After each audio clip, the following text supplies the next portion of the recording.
Engage at warp 9.3. Ensign, engage. Take us out of here. Captain, wait, no! Sir. Captain. You want to be the one to explain when the captain says engage and we just sit here? Engage. Engage. Engage. Engage. Engage. Data to bridge. Engage. Engage. Engage. Engage. Engage. Engage.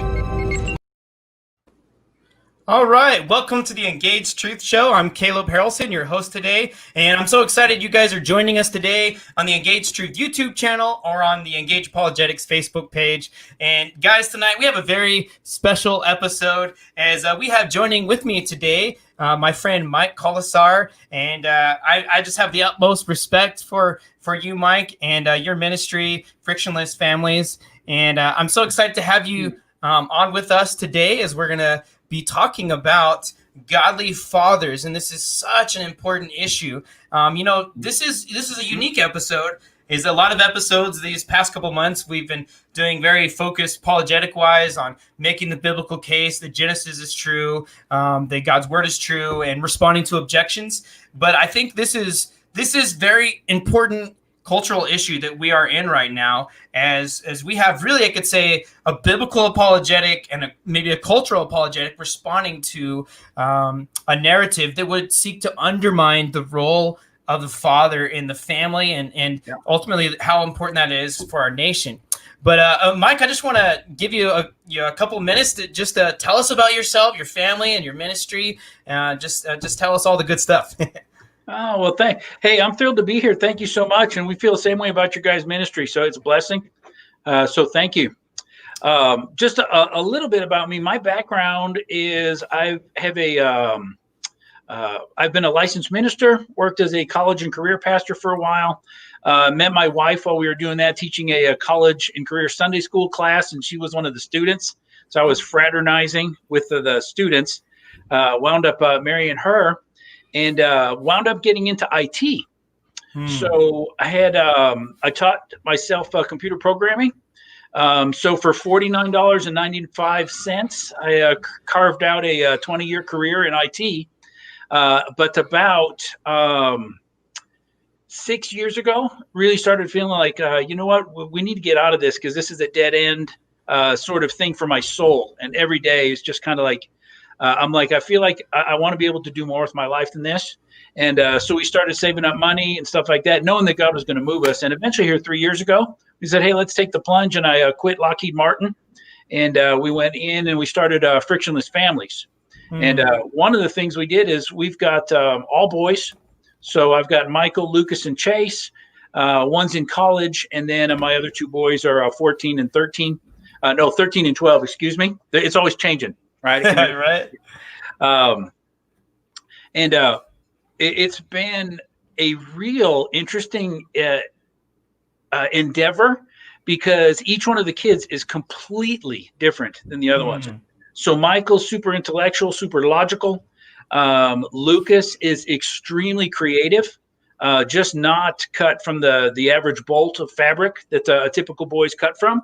And then Chase is my typical boy who loves to just blow stuff up and set things on fire.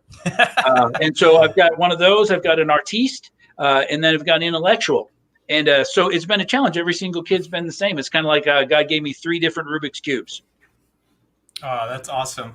And I remember hearing you share about your boys when you came to the church I've been a member at for a couple of years, Coronado Baptist. And I just loved hearing you and your wife, Cheryl, talk about your family and your struggles. And it was just such a blessing. And I was so encouraged and challenged in many ways as parents to really be more faithful and being biblical in how we raise our kids. And so I hope everyone listening will really consider having Mike and Cheryl come out and speak at their church, and just incredible ministry you guys are leading. So tell us some more. How did you guys get into doing Frictionless Families?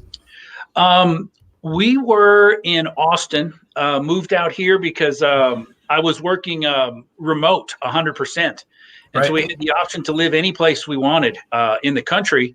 And my first thought is I wanted to live in Alaska, because it sounded adventurous, right? Yeah, Then I absolutely. realized, man, that's going to be super expensive. I don't know anybody there, and we don't have a good church. And then I realized, wait a second, I also have in-laws and family in El Paso, and it's way cheaper than living in Alaska.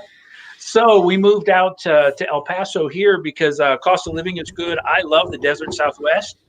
We had family here, and we had a great church, which is Cielo Vista Church. Mhm. And so that's where I was on staff years ago. And so we moved out here. And that's when I started to get the itch. It's like, you know what? It's time for me to start preparing to move on. And I want to do something that has more impact than writing a set of code, launching it, and then realizing that you're 6 months behind already on the next project.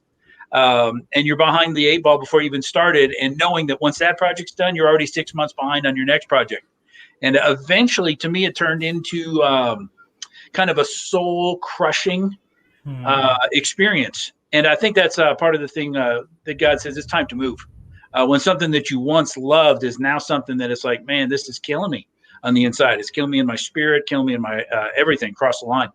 And so he says, well, okay, we are interested in parenting. And luckily, Cielo Vista gave us the option to do anything we wanted because we had trust already there. And they says, we went to approach the pastor, said we want to do a parenting seminar. And that was it. And it's really interesting.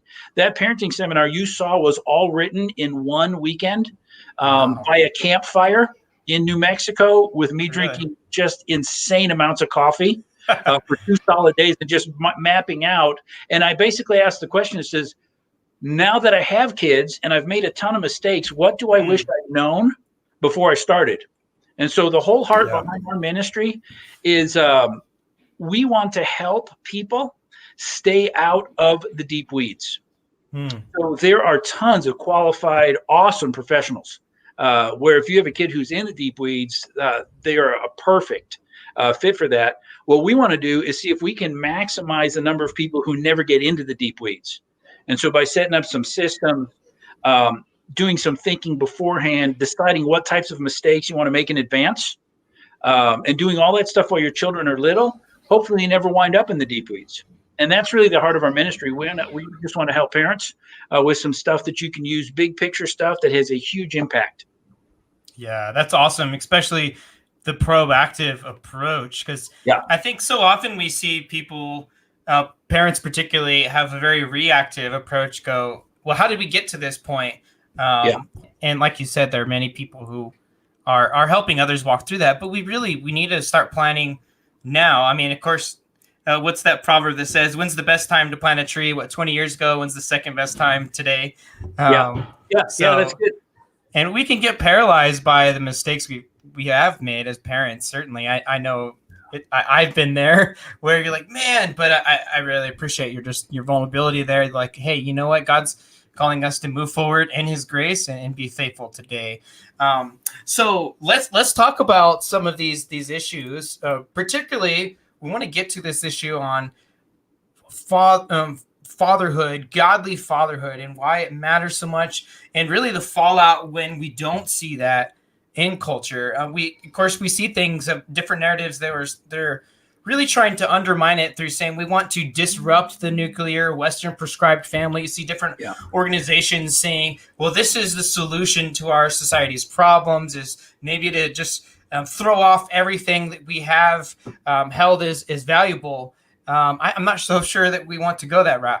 In fact, I'm very confident we don't want to go that route, because I think, first of all, if God's word is true, and there are many solid reasons that it's true, we should have that as our ultimate authority to base morality, and the purpose of life needs to be centered around what Jesus said, and in the entirety of his word is true. So we should center it on that and the biblically prescribed family. But I want to, before we even get to, godly fatherhood, I want to almost step back here and go, okay, if we go the route that a lot of culture is wanting us to go of let's just minimize the role of fathers, then I think we will continue to get what we have seen statistically.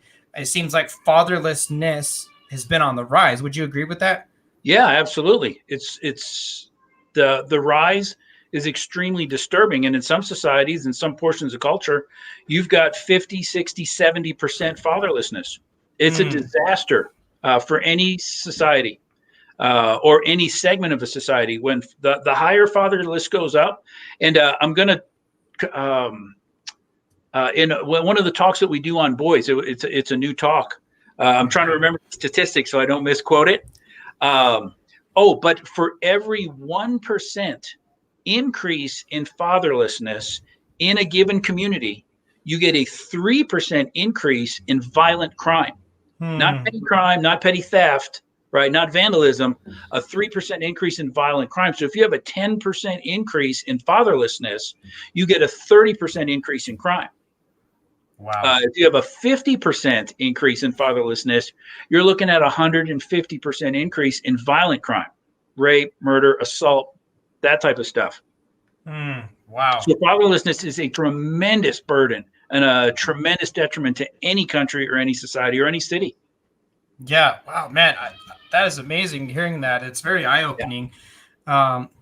It seems like part of the issue we need to come to terms with is really coming to terms with naming reality of the issue. Of course, as biblical believing Christians, we know the core issue is sinful hearts, and that results in fractured relationships. Yep. But one of these key symptoms is fatherlessness. Now, what would you say are some of the other root causes that you would describe are leading to this? These stats that we're seeing of fatherlessness? I think you have a cultural bias now against manliness in general. And so all those things that were once admired about being male, decisive, being aggressive, appropriately aggressive, a fighting spirit. And I'm painting with a broad brush, right? So, because there's a lot more to it. Jesus is the perfect example. Incredible power, ultimate power, right? Animates every electron in the universe, and yet at the same time cares enough to stop and talk to children. Says, let the children sit with me, right? So you've got the perfect illustration of that. But it seems to me is we have a denigration of the things that men by nature are good at and drawn to. And I can't remember who said it, but somebody says, we don't need men who are less manly. What we need is men who are better men. Not denying the fact that there is a fundamental difference just intrinsically between men and women, and that the difference is a good thing. Yeah, absolutely. And I think you hit the nail on the head, just trying to downplay differences and make men almost feel ashamed for being who they are. Yeah. And it's interesting how much we see that in the cultural narrative, to say you should follow your heart or be dissatisfied and not really love who God has created you to be. That actually does not seem to be the welcoming message culture promotes it to be, and empowering ultimately. So now maybe let's unpack this. I guess I would call it like in logical terms, they call it the reductio ad absurdum, reducing it to its absurd conclusion. Yep. Reduction to the ridiculous. Yeah, absolutely. Yep. Now we reduce this to its logical conclusion of promoting these viewpoints and promoting the denigration of the family and more fatherlessness. Where do you think we will be as a culture in, say, 10, 20 years? Are you talking about reducing maleness to its lowest common denominator, or what are we reducing to the ridiculous here? Oh, okay. Sorry. Yeah. Let me clarify that here. If we continue going the direction that we're going, embracing the minimizing of the importance of fatherhood and minimizing that, if we continue going the way we're going, where do you think our culture will be if it just doesn't change in, say, 10, 20 years? Okay. So I'm going to try not to be hyperbolic, right? With the word I'm going to say, but the word I'm saying, I actually choose carefully. It's disaster. If you get rid of the fathers in a society, you're looking at a potential disaster. And I mean, I think it's guaranteed. The more you denigrate the role of dad, the more you make dad look, and everybody has heard this, the illustration. Give me one positive example of any father figures since 1980 in any form of media where dad is wise, compassionate, strong, proactive, involved with his kids. Tell me one, right? I don't know of any, and there probably are, right? Maybe on TBN, right? You'll see some of that, but you don't see that in the general media. And so when you start saying that fathers are unnecessary, one of, I think, the biggest challenges for men, and I really think the primary root for the problem for men is perfectly illustrated in Genesis at the fall, right? So at the fall, it says Eve took the fruit, took a bite while Adam was there. Right? I had read that story, I don't know how many times. And then one day it hit me like with a hammer in the head. So wait a second, Adam was there? Like he watched this whole thing go down? I was like, I didn't know that. I never saw the implications, but the implication is that Adam was there. He saw it. I always thought Adam had gone to Lowe's, right? He's getting a plunger or something, right? Yeah. But he watched the whole thing down. And the biggest problem, I think, for men is abdication. And you have a feminist agenda. The biggest problem for women is not abdication, but it's to usurp. And so women will naturally want to usurp authority, take control. And men will naturally say, hey, if you're going to run with it, then I get to wash my hands of it, and I'm not accountable for this anymore. And so when men start to abdicate, which I think is the number one problem for men, the number one temptation, then they will turn over the authority that's theirs. They'll turn over the job that's theirs. They'll turn over the role that's theirs, and they'll just sit back and deer hunt, watch ESPN, or play Call of Duty. Yeah. Wow. That's so good. And I like how you went back to Genesis, because that is, we have to understand that is history and relating human history today, and also describing the key issue of the brokenness of what manhood needs to be. It's not meeting the standard that God calls us to. And of course, there's this passiveness that you're talking about, right? Of just, being a man is about just having this man cave. Of course, we're not against having fun, but I think the ultimate thrust here is that it's advocating the God-given role of leading the family and sacrificing yourself for the family, or leading yourself for the sake of others. Maybe you're a single male and will be the rest of your life, but being a servant, a leading servant rather. I don't know if you would add anything to clarify on that.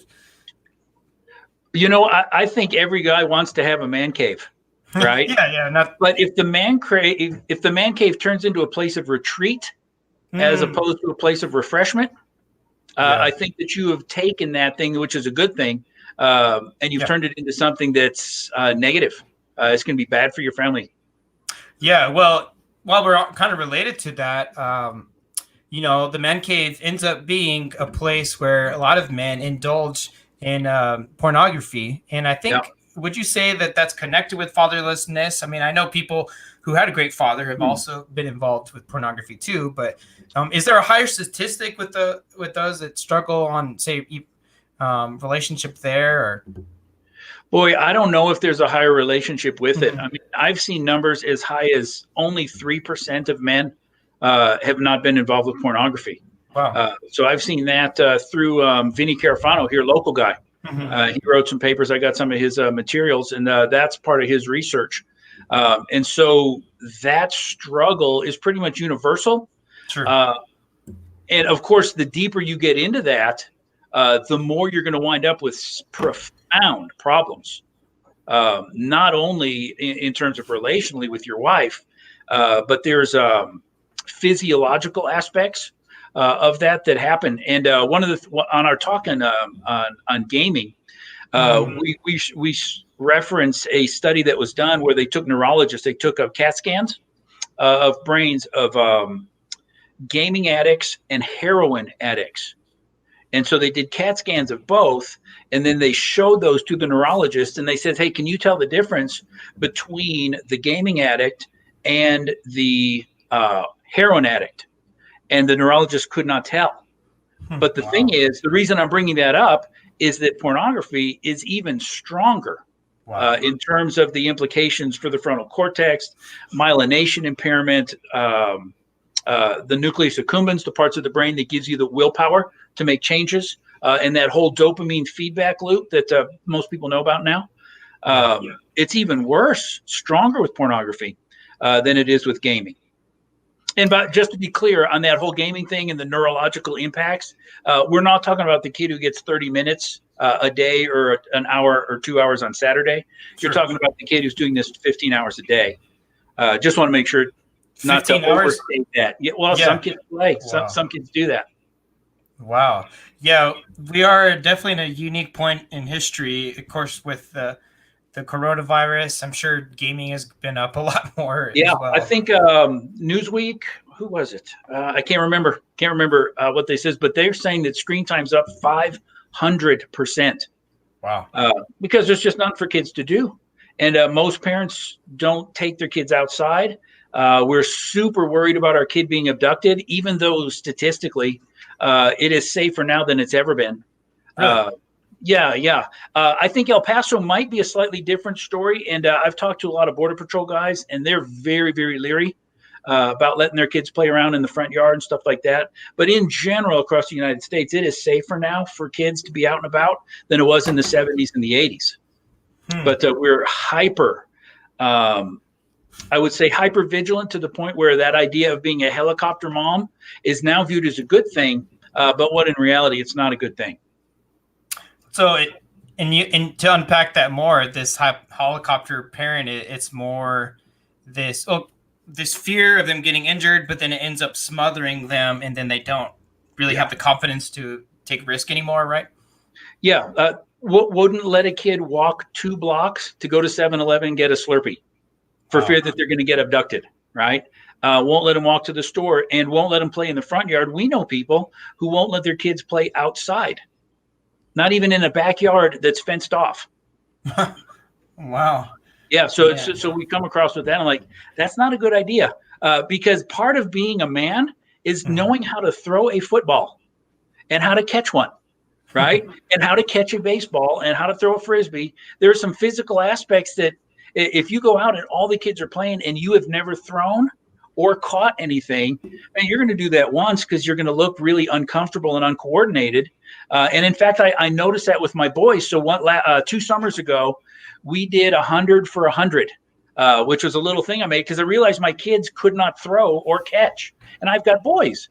So I says, you boys are going to have to throw to each other 100 times every single day for 100 days in a row. Oh, wow. And by the end of it, they could throw and catch. Now, are they football? Are they going to be in the NFL? No, probably not. But at least they're passable and acceptable. They have acceptable skill level. Yeah, some physical ability.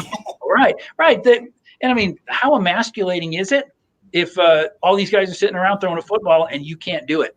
And you throw it and it goes like 4 feet behind you or 2 feet in front or 20 feet over. That's not a good thing for a guy to go through.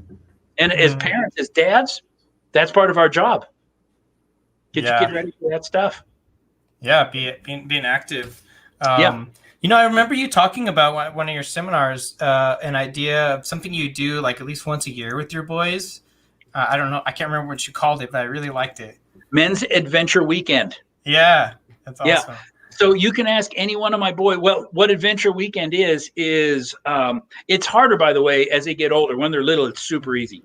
Yeah. And the idea is you just take the kid for one weekend. We always did it around their birthdays because their birthdays are spread out. And the idea is dad does what the kid wants for the entire weekend. You eat what the kid wants. You do what the kid wants for as long as the kid wants, wherever the kid wants. And like for when they were little, you know what they wanted to do? They wanted to sleep in a hotel. They wanted to eat animal crackers, and they wanted to swim in a pool. That was the whole plan for the weekend. And so we would swim 3 times a day, eat animal crackers, and just eat terrible, right? They wanted pizza, hot dogs, and animal crackers. And my wife's a health nut, so you just don't tell. Cheryl, don't ask what we ate. You don't want to know. Yeah. I'll tell you, but don't ask. But if you ask any of my boys, every single one of them will tell me that their best memory of their childhood is one of those men's adventure weekends. And it's not very often that dad devotes an entire Friday, Saturday, and Sunday one-on-one with the kid. And it's super important for dad not to bring work. It's like, you do what the kid wants. And if he wants you to watch him jump off the diving board 50 times in a row, then you do it. That's what's feeding that kid's soul. Yeah, that's really helpful, because I think, again, going back to you talking about being proactive, we need to think ahead and not just think, okay, well, I have my kids busy in activities. I put them in Awana, which is a great ministry, but just doing that. But one of the most important relationships, as important as the other adult relationships are, it's not the same as the relationship with their mom and their dad. It's not. And it gets me thinking about the concept of how dads may even be present many times, but they may be emotionally absent. Can you explain that some more and how that plays out? Yeah, we know for a fact, 100% without any question, that it is worse for dad to be at the home and completely uninvolved than it is for dad to be gone. The psychological, emotional, spiritual implications of that are profound. And so if dad dies or if dad leaves, that is a hard thing for children. It's really hard for them to handle that, to go through that. But there's an element of it that if dad dies, it's not dad's fault. He didn't do it on purpose. And if dad left, there's a communication to the child that dad wasn't in this at all to begin with. He started this whole thing, and it's clearly that is a fault with dad. Even a 3-year-old knows there's a problem with the dad who just doesn't want to be a dad, right? I think they connect with that. Little kids understand that intrinsically. And there's the caveat that the kid thinks it's their fault. But that can be trained out over time. But if dad is at home and not involved with the kids and not interested in the kids, what that communicates is that I'm not interesting, or I am not worth my father's attention. So think about the spiritual implications of I'm not interesting or I'm not worth my father's time, right? Because kids get their view of the heavenly father from their earthly father. So what type of relationship is that kid going to have spiritually if their earthly father doesn't have time or interest in them? What's that kid's prayer life going to be like? Is he going to think God is really interested in that kid? And then there's a whole invalidation part about the stuff that I'm interested in, the things that I like, the things that I'm about are of no interest to this man.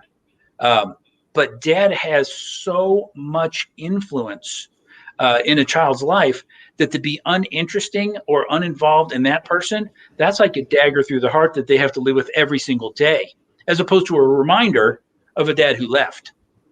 Yeah, wow. Yeah, that is so powerful. And I hope everybody listening will go over that section again, because I think, and this is just me speaking, but I would probably venture to say that this is probably more common than most of us realize, that we have a lot of dads who are like, yeah, I am there. What are you talking about? But this is what's playing out, this emotionally absent. And so just to be completely transparent, this is my biggest problem as a dad. So I am an introvert. People don't know that because I like interaction, right? So I do well in that setting. Yeah. But in general, I'm an introvert in by nature. And so it is a constant reminder to myself that this is the number one area where I'm going to be present and not there at the same time with my own kids. And I speak on this. Yeah. Well, so none of us. Common. Yeah. Yeah. None of us are above the struggling with these issues here as we're, trying to minister to others. We also need other people to speak into our lives and remind us. And I also like that you pointed out, like, that, God made you as an introvert, and that's God's design. We're not saying, being a godly man is that you all become extroverts, and that's what being proactive means, like using how God created you to be intentional.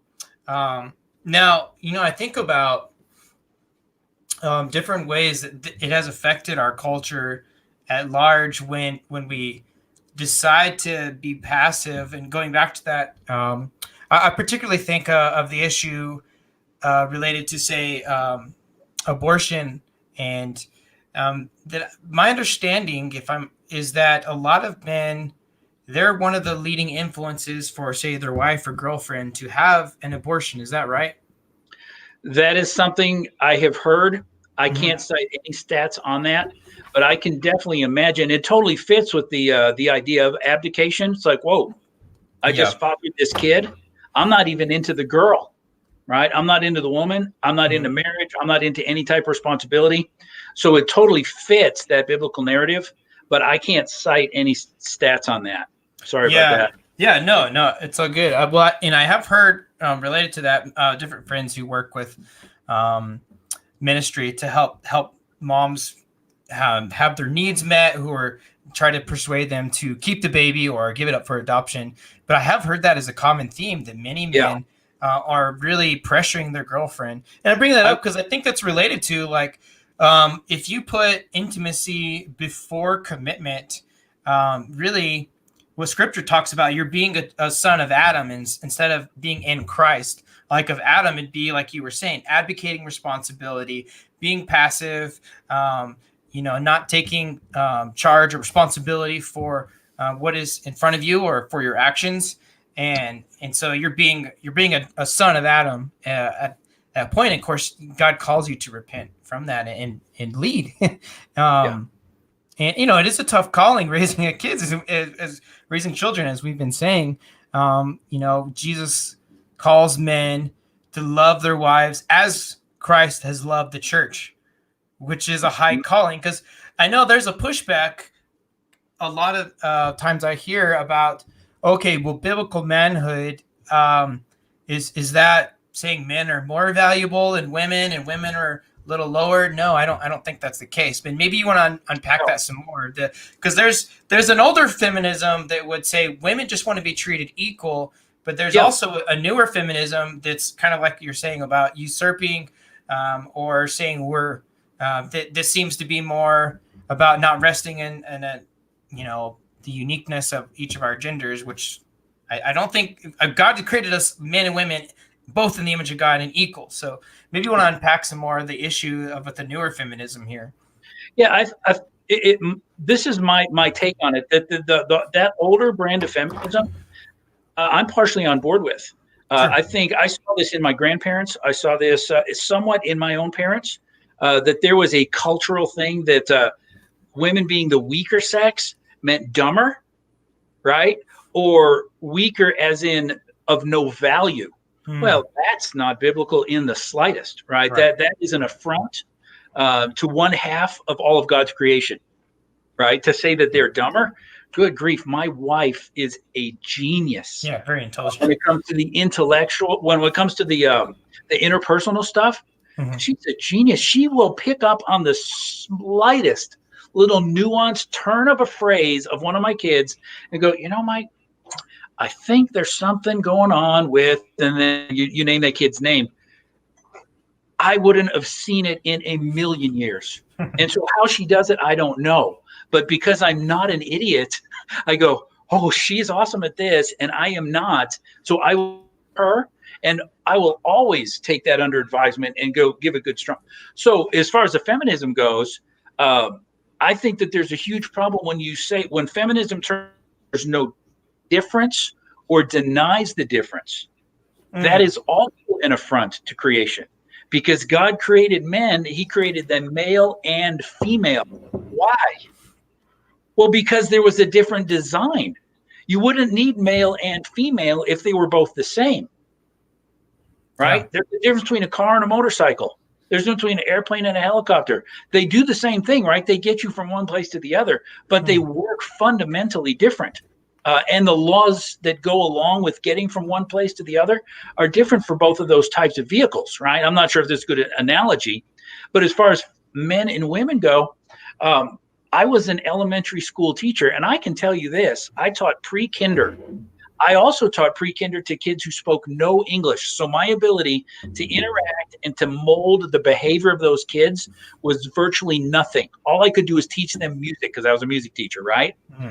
And as a 22-year-old guy, fresh out of college, his first ever professional job, I remember thinking, just awestruck at how different 4-year-old boys are than 4-year-old girls. with no external input because I'd have to watch them on the playground. And even the way they play, the way they interact, the way that they sing songs, the way that they interact with adults, it's categorically different.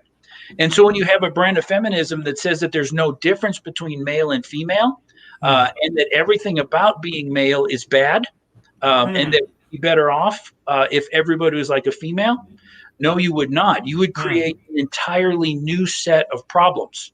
Now, we don't have a society that's matriarchal, that we can draw from anywhere around here in recent memory that we can say these are the problems that would happen. But you'd wind up with a whole new set of problems we've never even dreamed of. Yeah. We work like this, male and female. So it's a great thing. Yeah. I like to say I'm a biblical complementarianism. We complement each other. Yeah. It's God's design, and so you hit on, and I want to hit on this cultural term called toxic masculinity. What are your thoughts about that? I think that can be a real thing. Mm-hmm. I mean, I've met some of those guys, right? You probably have too. It's like, man, you need to dial it down a notch because you are all aggression, right? Or you're all camo and I wear 5'11" clothes and all I talk about is guns and that kind of stuff, right?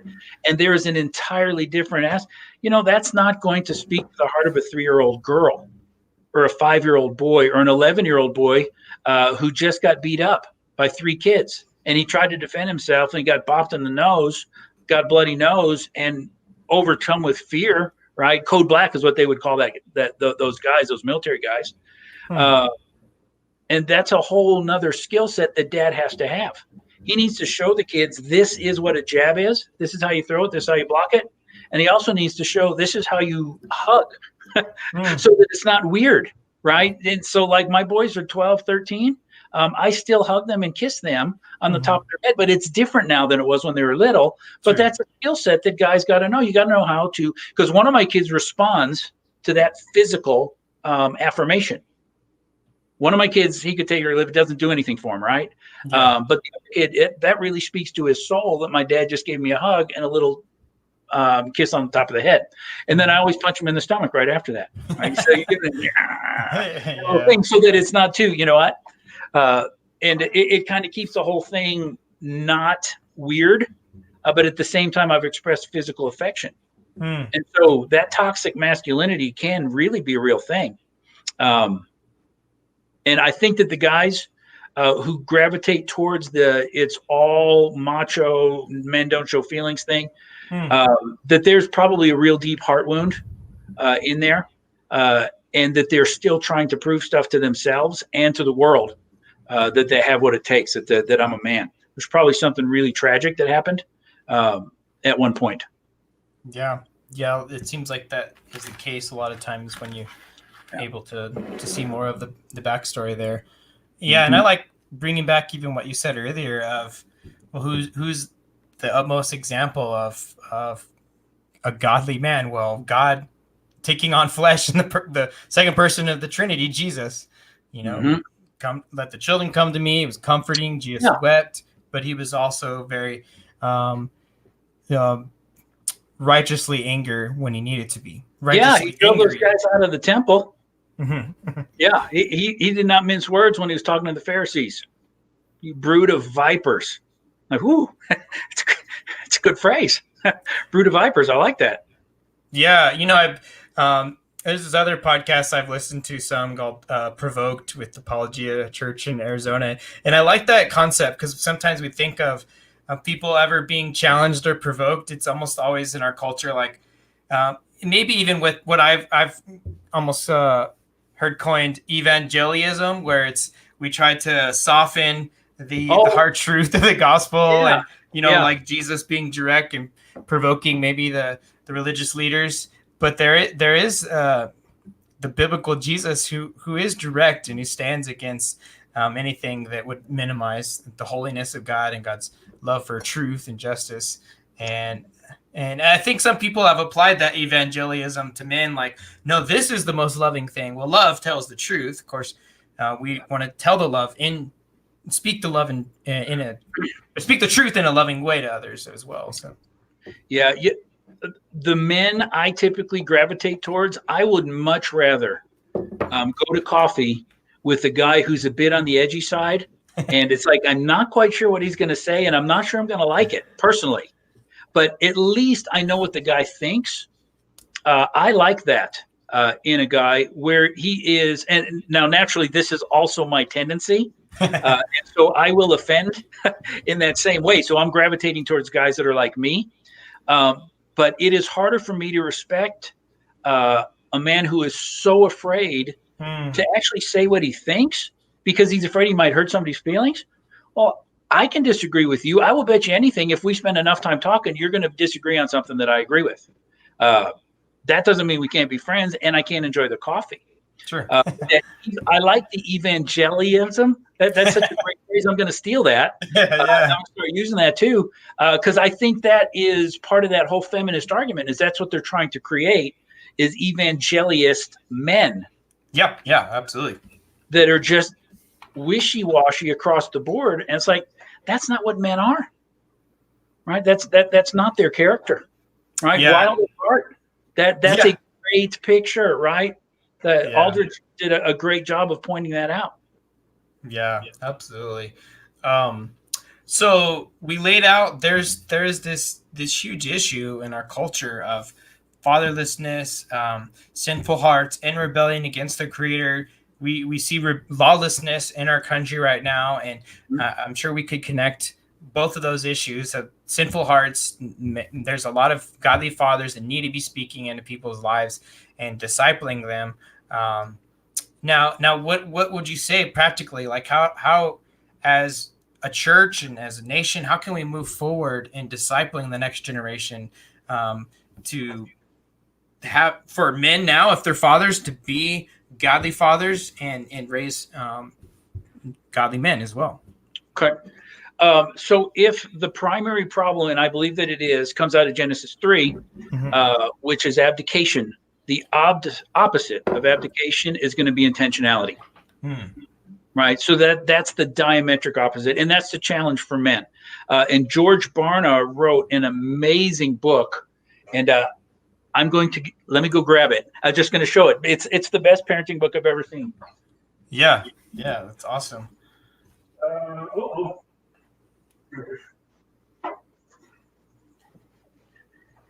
So this book here, it's by George Barna. It's called Revolutionary Parenting. He's got a couple of different subtitles on it. What he did in this book was he found 10,000 20-somethings that made it through high school, made it through college, and were now into young adulthood on their own, where they were still involved with the church, involved in at least one extra parachurch ministry, and that ministry had to cost them a lot of time or a lot of money to be involved with it. And so what he was looking for was Christian young people that were all in. And then what he asked, he found 10,000 of them because he's George Barna, right? So he's got the resources. And then he interviewed all of them, and he says, what did your parents do? And then, because he's George Barna, he then interviewed all 10,000 of the parents. So you're looking at a data set of around 30,000 parents, right? And what he came up with in this book, he says the number one thing, the biggest problem in American parenting is a lack of intentionality. And it's basically we just go with the flow. Whatever the school tells us to do, whatever our parents did, whatever the latest book on the New York Times bestseller list is, whatever that is, we will just do that. And it requires no thought on our parts. We just do what mom and dad did. That's the easiest one, right? We don't read anything. I don't know how many parenting books I've read, right? So the question about what do we do for dads is number one is to be intentional. And so you have to look at your kids. And I'd mentioned it earlier. I've got 3 boys. One's an intellect. One is an artiste. And the other one is a blow stuff up kid. Blow stuff, burn, shoot, that kind of stuff, right?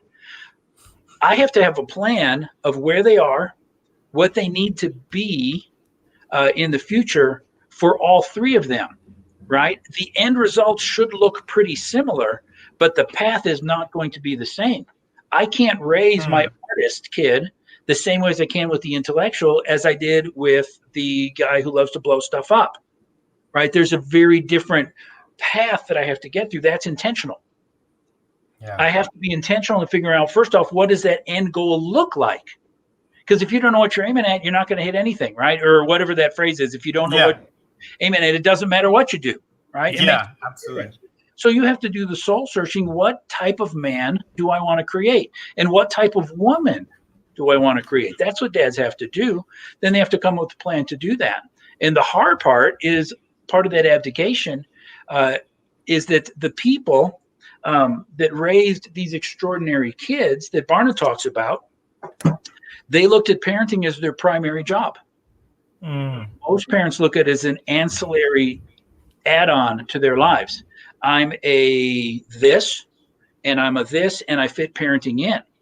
But these parents that were exceptional, they says, you know what, there's a brief window in my life. It's about 20% of my entire life where I am all in on parenting. And for that short little period, and it feels like a long time, especially like with you, you got 4 of them, right? So like, all tiny. When will we ever have some free time, right? Just an evening alone where I can watch a movie with my wife and not be interrupted, right? Yeah, that's exactly it. Well, it's a decade away. You've got a decade. Right. But so they looked at it as their primary job. And then if they did that, because they saw parenting as their primary job, they rearranged their lives so that they can maximize their parenting. So it's the absolute opposite of abdication. It is completely being intentional, making parenting the focus, and then arranging your life so that you can be the absolute best parent that you can be. Wow. You go ahead. Yeah. So if we can get that across to men, you're going to have some men that are going to take it. Some men are going to count the cost and go, no, deer season is more important to me than anything else. My bass boat is more important to me. Honestly, they won't say that, but their actions and their time and their money will make it obvious that actually is their priority. But there's a short period of time when your golf game is going to go. It's going to go south. You're going to lose your handicap, right? Because you just don't have time to hit 200 balls and then play a round of golf on a Saturday. That would be a 6 or 8 hour endeavor, right? By the time you hang out with the guys, have lunch, play 18 holes, and warm up, just not going to have that time. Yeah, man, I love that direct and blunt putting it the way you put it, that parenting needs to be your main job as believers for a short period. For this time that these first 18 years particularly. I mean, there'll always be your children when they're out of the house, but you know, the righteous scripture says the goal of parenting, and I believe it's Malachi, is godly children. And we see in Deuteronomy 6:4, it talks about the Lord our God, the Lord is one. Love the Lord your God with all your heart, soul, mind, and strength. And these commands I give you today are to be on your hearts. Impress them on your children. Talk about them when you sit at home, when you walk along the road, when you lie down, and when you get up. Tie them as symbols on your hands and bind them on your foreheads. Write them on the door frames of your houses and on your gates. Yeah, this is Deuteronomy, right? Yeah, Deuteronomy 6:4. Yeah. You know what's really interesting to me is how little the Bible talks about parenting specifically. You've got the two Deuteronomy passages, 4 and 6, I think. Those mostly have to do with training. You've got a couple of Proverbs, almost all of them. In fact, I think every one of them has to do with Proverbs, not be afraid to discipline your children. And then you've got 2 parallel passages in the New Testament that says, fathers, don't provoke your children to wrath. And that is the entirety of explicit parenting advice in the scriptures. Because the first part of your question was, what do dads do? One is to be intentional. The second part is, if you are pressing hard after God, your kids are going to be okay. So if you're pressing after God, and when you look at it, it is a patriarchal system. When you look at the Old Testament, it always says fathers do it to their sons. They pass it on to their sons, to the sons of their sons. And the whole picture is for men. It's not a politically correct message. But when it talks about parenting, it addresses the man. It says if man is pressing after God in the family's on the right track. Yeah, absolutely. Amen. I love Proverbs 20:11 says, "The father of godly children has cause for joy."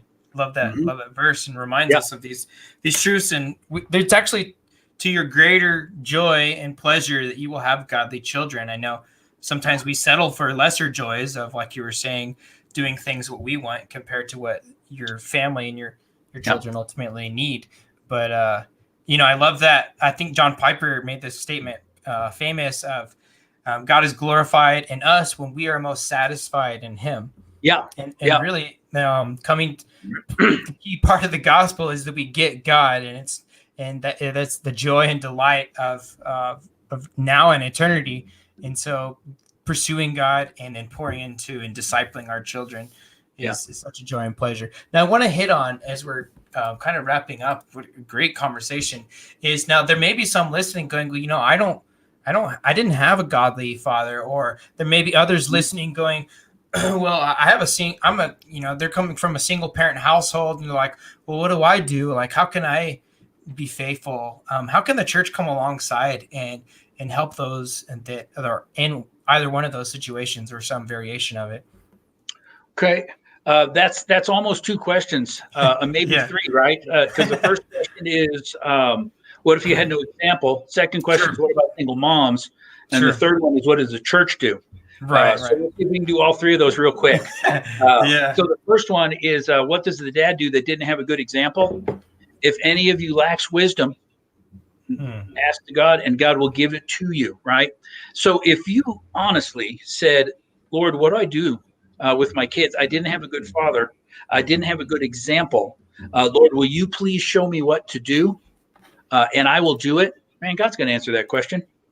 He's going to show you what the thing is to do. Obviously, if you're a man, you should read this book. Look at that. It's not 100. It's not 300 pages, right? This is what? Let's see. You're looking at 150 pages, all based on data of stuff that actually really works. So if you didn't have a good example, you're going to have to get a little bit of education. Right. So you have to pray about it, ask God, and then you should probably read a couple of parenting books on what it is to be a godly father, godly husband, and to be a good parent, because you got to get it somewhere. Right. And they don't teach it. They can't teach that from the pulpit. They can't cover all that material. There's not enough time in a year to do all the stuff that needs to be done and cover parenting and cover marriage and cover finance. Right. As adults, we have to feed ourselves. So that would be part of that. So if you didn't have a good example, pray, ask God to show it to you, and then get some decent books, of which grab this one, Revolutionary Parenting by George Barna. Great start, because it's so practical. So, and I wish I'd written that book, and I wish I got money for promoting this guy's book, because I couldn't do it, right? Yeah. So that's the first part. The second one, for single moms, this can be a pretty depressing talk. For moms, they hear it with the wrong thing, is that dad's got all this inordinate influence, and dad puts in he gets 80% return on a 20% effort. All of those stats about the dad, excuse me, the stats that show the inordinate influence that a father has, those are not applicable when dad is gone. And so if it is a single mom, there is some type, and I think it's a miraculous thing, where God is able to step in and provide mom with the ability to do both when she needs to, because mom needs to be able to do both. And so I think that there is a precedent for it, where for the single moms, don't give up hope and don't lose heart. God will enable you, and he's going to bring in other stuff. And mom can read this book as well. I mean, I feel like I need to get promotional advertising. But mom can read this too, because all the principles in here work for mom and for dad. And all those principles are proven. It's data driven. This is actually really what works. And then the third question is, what can the church do? And the church is, they need to bring in people to speak on parenting. So that's kind of a half self-plug, right? But that is, it's a good idea, because you really can't do it. You could do a 4-week parenting seminar, right, as a pastor. But it would probably be more effectual for the church to bring in somebody who spent hundreds of hours thinking and talking and researching on parenting, and can boil that all down instead of having 1 week, 5 days to gen up a message or hurry up and go through a book and then maybe, right? So churches should bring in some parenting people. I think they should allocate time and encourage, of course, their parents to get some parenting books, to have parenting books available in their library, to speak on parenting, and of course to constantly from the pulpit raise up the position of man in the church. Right? There's the stat. I don't think if dad doesn't go to church, there's about a 2% chance that the kids in that family are going to go to church. Right? If dad goes to church every Sunday, those numbers jump to about 75% at the most, 66 to 75%. So if dad's there. Now, here's the thing that's shocking. 2%, if dad doesn't go, that makes sense. 75, 66%, 75 if dad goes all the time. Here's the one that woke me up. If dad goes on Easter and Christmas, rarely goes, right? The odds of those kids still going to church is 50 to 66%. So when dad gives tacit approval, it's still 50-50 to 2 out of 3 of those kids. My dad says that going to church, those kids are still probably going to go to church at least on Easter or Christmas. So dad has inordinate influence, and the parents need the churches need to keep reinforcing that. Dad, I said, Dad, you cannot say that you don't have an influence on this. Your influence is immense. And the good news for you, Dad, is that a little bit of effort on your side produces a lot more return than you normally get from most endeavors, because the kids are watching. Kids are looking. Yeah. They're watching what is important to dad and what's not important to dad. And that speaks volumes. So I hope I answered all 3 of those questions. Yeah, no, that's great. And what would you say in as far as like mentorship and discipleship goes for those who are in one of these 2 categories, didn't have a good dad or single mothers? Have you seen a lot of good discipleship in that area, or like, community support? Really? Okay. No, I haven't. I think that's one of the areas where the church in general drops the ball. And that's something that we're actually interested in with Frictionless Families is trying to brainstorm and come up with something that we can leave with churches that is self-perpetuating. So they don't need us. Yeah. But it's something you do. It's like, this is what a parenting type curriculum, mentorship, discipleship program could be.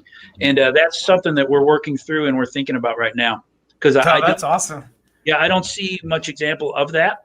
Not that there isn't any, in certain pockets. I'm sure people are thinking, well, what about absolutely. This? Yeah, but I'm not seeing it across the board. I'm not seeing it as a movement. I don't know if you are either. But it's pretty clear the young men are supposed to be discipled by the older men. And it seems to me that a lot of the older men aren't interested or don't know how to do it.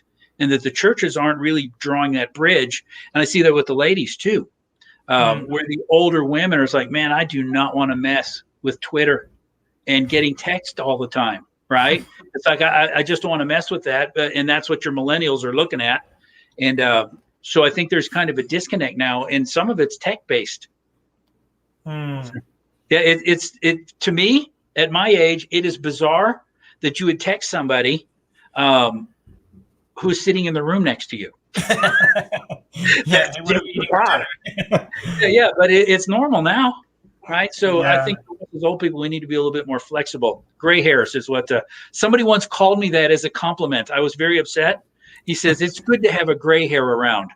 I'm like, who are you talking about? I realized he was talking to me. Like, what? Don't call me. No, I'm like, okay, yeah, it's true.